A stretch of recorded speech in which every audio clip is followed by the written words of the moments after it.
الحمد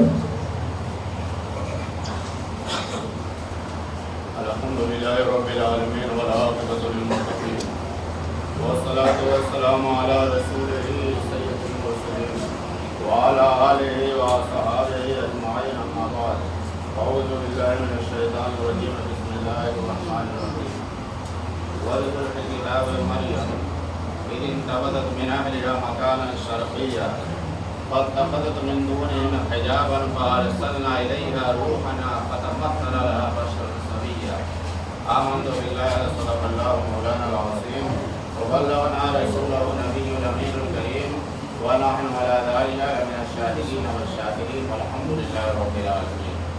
بارگاہ رسالت باب میں حدیث درود شریف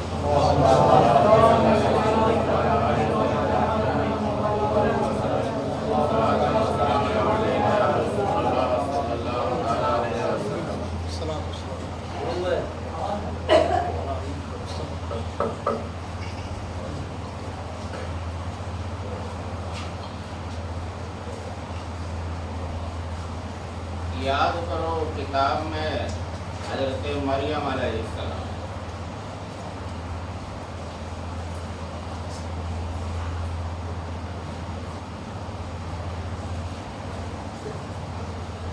حاصل یہ ہے کہ اللہ تبارک و تعالیٰ نے جبریل امین کو بلایا، یا جبریل میں ایک بچہ پیدا کرنا چاہتا ہوں، ایک بچہ تخلیق کرنا چاہتا ہوں، وہ بھی بغیر باپ کے، اور وہ بھی نبی ہوگا، تاکہ لوگوں کو یہ سمجھ میں آئے میں بغیر باپ کے بھی بچے پیدا کر سکتا ہوں۔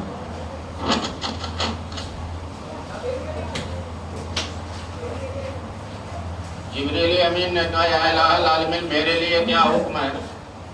کہا بیت المقدس چلا جا، وہاں میری ایک بندی رہتی ہے، اس کے غریبان میں پھونک مار کے آ جاؤ۔ الہ العالمین یہ کیوں؟ کہ تاکہ لوگ یہ سمجھ لیں میں پھوکوں سے بھی بیٹا دے سکتا ہوں۔ اللہ نے اسی کو فرمایا فَاتَّخَذَتْ مِن دُونِهِمْ حِجَابًا فَأَرْسَلْنَا إِلَيْهَا رُوحَنَا فَتَمَثَّلَ لَهَا بَشَرًا سَوِيًّا۔ حضرت مریم بیت المقدس میں جہاں رہتے تھے ایک پردہ تھا ان کا، وہ الگ سپریٹ جگہ تھی، وہاں کوئی آتا جاتا نہیں تھا، اور جتنے لوگ وہاں خادم تھے یا آنے والے تھے سب کو معلوم تھا یہ مریم کے رہنے کی جگہ، وہاں کوئی آتا جاتا نہیں۔ حضرت مریم غسل کر کے کپڑا پہن کے غسل خانے سے جیسے باہر نکلی، حضرت جبریل امین انسانی شکل میں ایک تندرست خوبرو نوجوان کی شکل میں سامنے۔ ایک تو کبھی وہاں کوئی آیا گیا نہیں، سپریٹ جگہ تھی، کسی کا وہاں آنا جانا نہیں تھا علامہ زکریا علیہ السلام کے جو ان کے خالو تھے، اور ایک انجان آدمی خوبرو تندرست وہاں جب پہنچ گیا، حضرت مریم گھبرائی اور فرمایا قال انی اعوذ بک بالرحمن منک ان کنت تقیا، میں تجھ سے رحمان کی پناہ چاہتی ہوں اگر تجھے اس کا کچھ ڈر ہے۔ حضرت مریم نے سمجھا کہ کوئی اپوری ٹپوری ہوگا، ایک تو بیت المقدس میں اور وہ بھی ایسی سپریٹ جگہ میں آ گیا، کہا میں تجھ سے رحمان کی پناہ چاہتی ہوں اگر تجھے اس کا کچھ ڈر ہے۔ تو حضرت جبریل امین جو انسانی شکل میں تھے فرمایا قال انما انا رسول ربک لہب لک غلاما زکیا، میں اسی کا تو بھیجا ہوا، جس کی پناہ چاہتی اسی نے تو بھیجا ہے، اسی کا تو بھیجا ہوا ہوں۔ آنے کی وجہ کیا؟ تاکہ میں تجھے ایک صاف ستھرا بیٹا دوں۔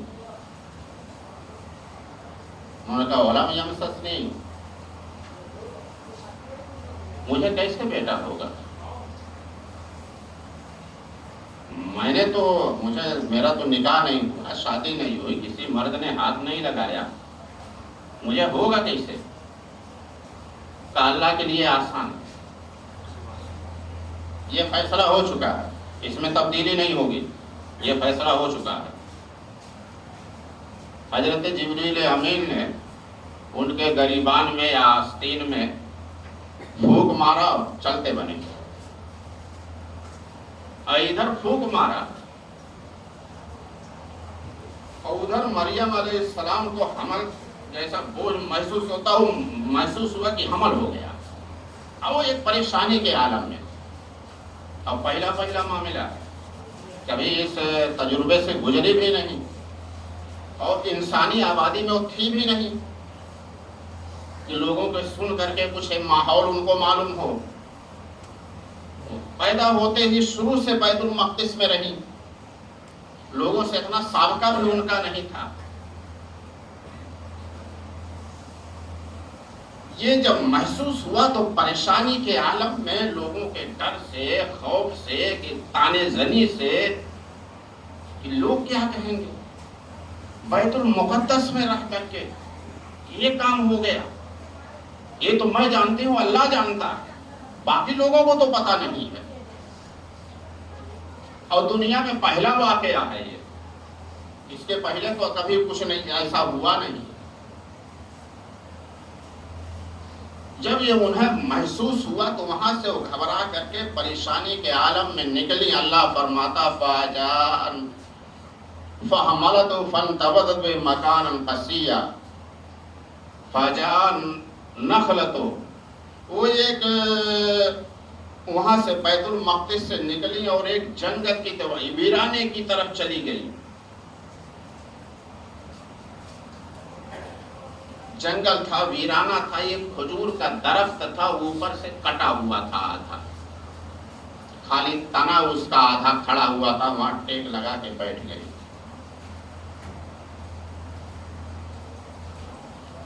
حضرت عیسیٰ علیہ السلام پیدا ہوئے، اللہ فرماتا قرآن میں وَبُسِّ إِلَيْكَ بِجِذْعِ النَّخْلَةِ وَتُسَاقِطْ عَلَيْكَ رُطْبًا جَنِيًّا۔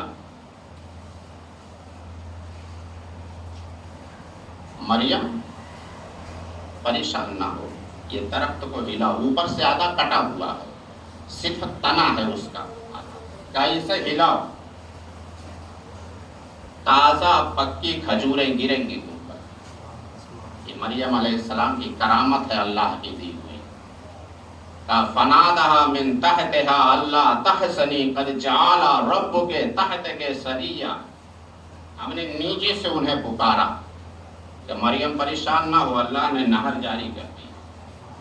شاید وہ جہاں بیٹھے تھے کچھ اونچائی تھی، اب اکثر ندی کا علاقہ ہوگا، ہوتا اونچائی کے بعد اور ڈھالان ہوتی ہے، ڈھالان سے جبریل علیہ السلام نے پکارا کہ مریم پریشان نہ ہو، اللہ نے یہاں نہر جاری کر دی ہے۔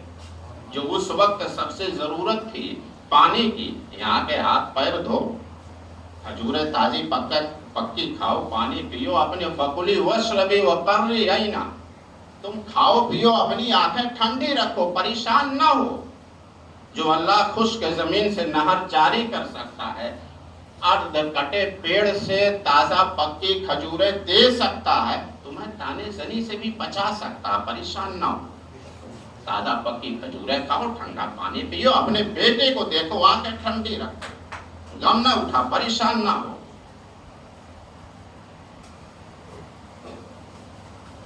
اب اللہ نے وہاں کھجور ہی دیا، یہ بھی چیز دیکھنے کی ہے۔ ایسی حالت میں یہ کھجور بڑی فائدے مند ہوتی، اللہ کا انتخاب ہے، اس لیے کہ بڑے جلدی بدن میں جذب ہو کر طاقت پیدا کرتی ہے۔ اور کھجور کی اور انسان سے، ویسے جتنی چیزیں سب انسان کے لیے پیدا کی گئی ہیں، لیکن کھجور کا انسان سے خاص تعلق ہے۔ وہ تعلق یہ ہے، جب حضرت آدم علیہ السلام کا اللہ تبارک و تعالیٰ نے پتلا بنایا اور جو مٹی بچ گئی تھی اسی سے اللہ نے کھجور بنا دیا، تو یہ تعلق ہے کھجور کا انسان کے ساتھ، اس لیے بڑی جلدی جذب ہوتی ہے بدن میں جا کے، اور اسی لیے کہا گیا کہ روزے میں سنت یہ ہے کھجور یا چھوارے سے روزہ کھولو، تاکہ تمہارے بدن کی طاقت و قوت ضائع نہ ہو، بحال ہو جائے جو ضائع ہوئی ہے۔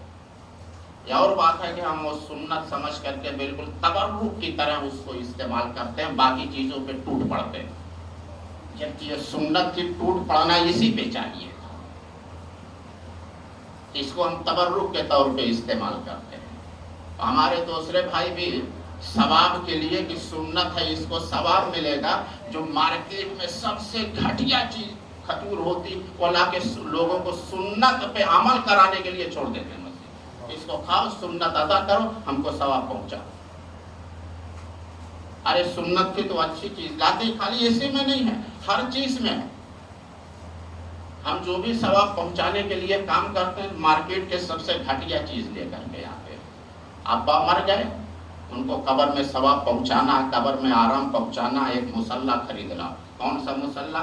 جو دکان میں سب سے گھٹیا قسم کا ہو، اس کو لے آؤ، کسی غریب کو دے تو اس پہ نماز پڑھے گا، ابا کو ثواب پہنچے گا۔ ہم ثواب پہنچانے کے لیے اور سنت پہ جو سب سے گھٹیا چیز ہوگی اسی کو استعمال کریں۔ ارے جس باپ نے تمہارے آرام کے لیے نماز روزہ بھی نہیں کیا تھا، اس سے بھی چھٹکارا لے لیا تھا تمہارے آرام کے لیے کہ اچھے سے اچھا ہم آرام پہنچائیں، اس کے مرنے کے بعد اس کا ثواب پہنچانے کے لیے سب سے گھٹیا چیز، کپڑا بھی کسی غریب کو دیں گے تو سب سے گھٹیا چیز تاکہ ابا کو ثواب پہنچے، قبر میں آرام پہنچے۔ تو اللہ نے فرمایا فَكُلِي وَاشْرَبِي وَقَرِّي عَيْنًا فَإِمَّا تَرَيِنَّ مِنَ الْبَشَرِ أَحَدًا فَقُولِي إِنِّي نَذَرْتُ لِلرَّحْمَنِ صَوْمًا فَلَنُكَلِّمَ الْيَوْمَ إِنسِيًّا۔ اے مریم کھا کے اپنی آنکھیں پرسکون رکھ، آنکھیں ٹھنڈی رکھ، بچہ دے، شہر میں جاؤ، جو رب نہریں جاری کر سکتا خشک زمین پر، خشک پیڑ سے تازہ پکی کھجوریں دے سکتا ہے، بغیر باپ کے بیٹا دے سکتا، آگے بھی تمہیں پریشانی سے بچا سکتا، جاؤ۔ اور جب کوئی انسان ملے کچھ پوچھے تو تم بات نہیں کرنا، اشارہ کر دینا، میں روزے سے چپ کا روزہ رکھا ہے۔ پہلے زمانے میں وہ روزے کے ساتھ خاموشی بھی ہوتی تھی، کچھ روزوں میں تو کسی سے بات نہیں کرتے تھے، یعنی اچھی بات بھی کرتے تھے روزہ ٹوٹ جاتا تھا، اور ہم پہ اللہ کی رحمت، ہم جھوٹ بھی بولتے تو روزہ نہیں ٹوٹتا، یا اور بات ہے کہ اس کا ثواب کم ہو جاتا، دبا کے جھوٹ بولو روزہ نہیں ٹوٹے گا، وہ بدصورت ہو جائے گا، روزہ ثواب کم ہو جائے گا۔ وہ اچھی بات بھی بولتے تو روزہ ٹوٹ جاتا۔ تو اللہ نے فرمایا کہ جاؤ، شہر جاؤ، کوئی انسان ملے کچھ پوچھے تو اشارہ کر دینا، میں نے رحمان کا روزے کی نظر مانی ہے، چپ کا خاموشی سے اشارہ کر دینا، میں نے روزہ رکھا، میں آج کسی انسان سے بات نہیں کروں گی۔ فَأَشَارَتْ إِلَيْهِ قَالُوا كَيْفَ نُكَلِّمُ مَنْ كَانَ فِي الْمَهْدِ صَبِيًّا، بچے کی طرف اشارہ کر دینا، جو کچھ پوچھنا اسی سے پوچھو۔ اور جب یہ آبادی میں پہنچی بچہ لے کر کے، ایک تو اعلیٰ خاندان کی، ان کے امام کے بیٹی تھی عمران، ان کے باپ امام بیت المقدس کے رہ چکے تھے، خادموں کے امام تھے، زکریا علیہ السلام ان کے خالو تھے، اور بیت المقدس میں پروان چلی پلی بڑھی، اور یہ معاملہ جب دیکھا تو پوری قوم ٹوٹ پڑی، یہ مریم یہ تو نے کیا کیا؟ یا اخت ہارون ما کان ابوک امرأ سوء وما کانت امک بغیہ، یہ تم نے کیا کیا؟ تمہارا خاندان تو ایسا نہیں تھا، تمہارا قبیلہ ایسا نہیں تھا، تمہاری ماں تو ایسی نہیں تھی، تمہاری ماں تو بڑی نیک تھی، تمہارے باپ کو ہم ولی مانتے تھے، تمہارے خاندان کی ہم مثالیں دیا کرتے تھے، تم نے یہ کیا کیا؟ تو حضرت مریم نے اشارہ کیا، میں نے روزہ رکھا ہے، میں آج بات نہیں کر سکتی، بچے سے جو پوچھنا ہے بچے سے، اب اس پہ پھٹ ہی پڑے۔ اب ان کی نظر میں ایک تو اتنا بڑا کانڈ کیا معاذ اللہ، اب اس کے بعد الٹا مذاق، جو بچہ ابھی چند گھنٹے کا، چند دن بھی نہیں ہوئے تھے، چند گھنٹے کا ہے ابھی، اس سے بول رہے کہ بات کرو۔ حضرت یحییٰ علیہ السلام وہاں موجود تھے، جب لوگوں کو حد سے گزرتے دیکھا تو قریب گئے، کہا رے کپڑا تو ہٹاؤ، اور جب کپڑا ہٹایا عیسیٰ علیہ السلام کا سرخ و سفید چہرہ، چمکتی پیشانی، دمکتی آنکھیں، حسن قدرت کا شاہکار، عیسیٰ علیہ السلام بول پڑے. اور بولے کیا؟ اب ایسا نہیں بچوں کی طرح بولے، اب ایسا بولے کہ جو مائک کی آواز ہے اس سے بھی تیز تھی، پوری آبادی وہاں اکٹھی تھی. عیسیٰ علیہ السلام جو بولے صرف موجودہ الزامات کو دفاع نہیں کیا، ان کے اوپر جو آنے والے الزامات تھے اس کو بھی دفاع انہوں نے وہی رد کیا. انی عبداللہ، یہ نہیں کہا میری باپ پاک دامن ہے، یہ ہے وہ نہیں کہا انی عبداللہ آتانی الکتاب وجعلنی نبیہ، بے شک میں اللہ کا بندہ ہوں. ان پہ کچھ اور کہنے والے کہ اللہ کا بیٹا ہے، یہ شریک ہے، وہ ہے. کہا بے شک میں اللہ کا بندہ ہوں، نبی بن کے آیا ہوں اور کتاب لے کے آیا ہوں. وجعلنی نبیہ وجعلنی مبارکا اینما کنت بِالصلاۃ والصلاۃ والزکاۃ ما دمت حیا وبرا بوالدتی ولم یجعلنی جبارا شقیا والسلام علی یوم ولدت یوم یبعث یوم یبعث حیا. میں مبارک پیدا کیا گیا ہوں، مبارک، میں اپنے ماں کے لیے مبارک ہوں. اور مجھے اللہ نے حکم دیا ہے جب تک رہوں، جہاں بھی رہوں، نماز کو قائم رکھوں، زکوٰۃ دوں. یہ بھی اسی وقت کا ہے، جہاں بھی رہوں اللہ نے مجھے حکم دیا، جہاں بھی رہوں، جیسا بھی رہوں، جس حال میں رہوں، جب تک رہوں نماز کو قائم رکھوں، زکوٰۃ دوں. اور مجھے اللہ نے ماں کے لیے مبارک کیا ہے، میں ماں کا فرما بردار ہوں، بدبخت اور سخت دل نہیں ہوں. اور اللہ کی سلامتی ہے مجھے پیدا ہونے کے دن اور میرے مرنے کے دن اور میرے قیامت کے دن اٹھائے جانے کے دن پر، دونوں پر، تینوں پر سلامتی ہو. آج کے دن عیسیٰ علیہ السلام نے کہا تھا مجھ پہ اللہ کی سلامتی ہو.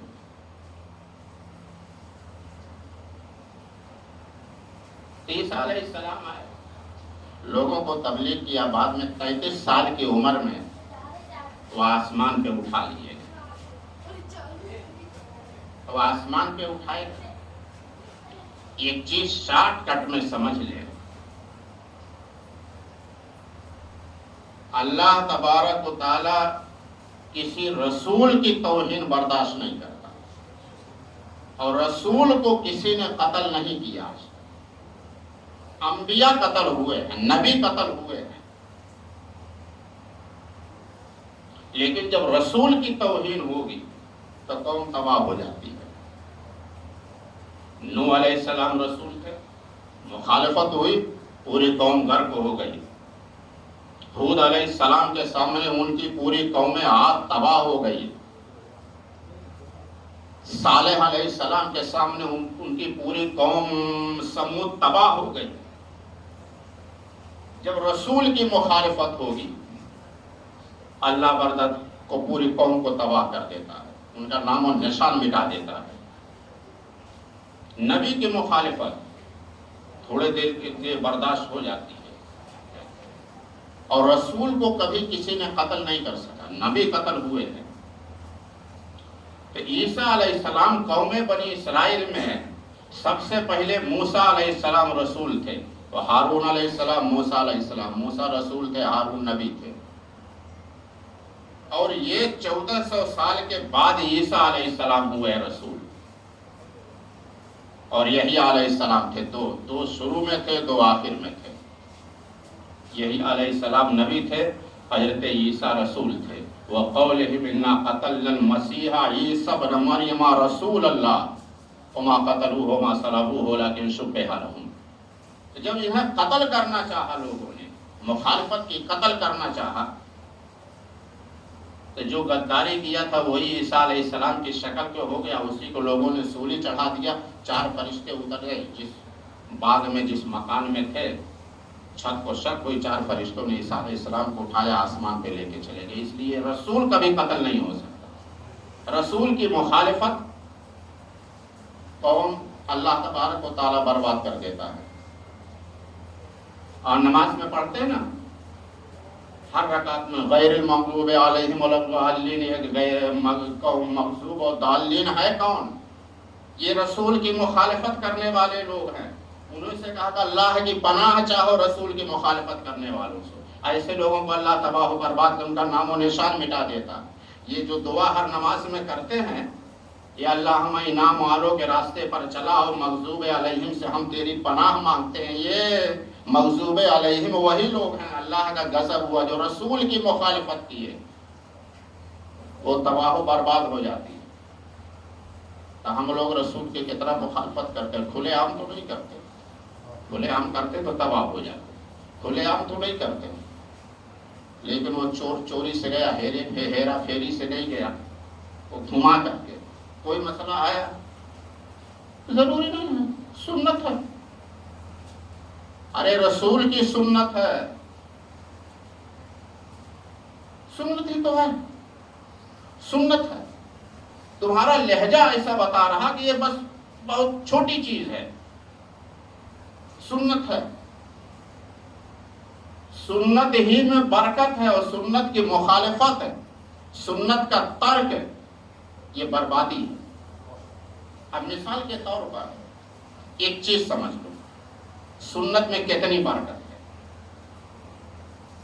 اب مثال کے طور پر ایک معمولی چیز، آپ وضو کر کے نماز پڑھتے ہیں، مسواک کر لیں، تو خالی مسواک آپ نے کیا ایک رکعت کا ثواب 70 رکعت کا ثواب ملتا ہے. 2 رکعت پڑھا 140 رکعت کا ثواب ملتا. اگر آپ کہیں 1 لاکھ روپیہ لگا کر کے اور فائدہ اگر دنیا کے کسی کونے میں 70 لاکھ کا ملتا تو آپ کیا کرتے؟ کتنے لوگوں کو ایسی تیسی کر کے اس چیز کو حاصل کرتے ہیں. یہ صرف سنت کی پہ عمل ہے، اور اس کے آپ کی بیماری دور ہوئی الگ ہے، یہ ہے وہ ہے، دل کی سنت کی برکت. تو سنت میں برکت ہے، اس کی مخالفت، اس کا ترک بربادی ہے. چاہے وہ عبادت میں ہو، چاہے آپ کے گھر میں ہو، آپ کے رہن سہن میں ہو، زندگی میں ہو. آپ یہ نہ سمجھیں کہ یہ سنت ہے، رسول کی سنت ہے. رسول کی مخالفت اللہ اس قوم کو برباد کر دیتا، نام و نشان مٹا دیتا ہے. ہم کھل کے مخالفت تو نہیں کرتے، لیکن رسول کے عمل کو سنت اگر ہم چھوٹا سمجھ کے کریں گے تو یہ ہماری بربادی ہوگی. گھریلو بربادی بھی ہوگی، قومی بربادی بھی ہوگی، عبادت کی بھی بربادی ہوگی، جہاں جہاں آپ سنت کو ترک کریں گے. اس لیے رسول کی سنت ہے. ہمارے رسول اولو العزم رسول ہیں. تو اللہ تبارک و تعالی ہمیں رسول کی سنت پہ عمل کرنے کی توفیق عطا فرمائے. وآخر دعوانا الحمدللہ رب العالمین. جن لوگوں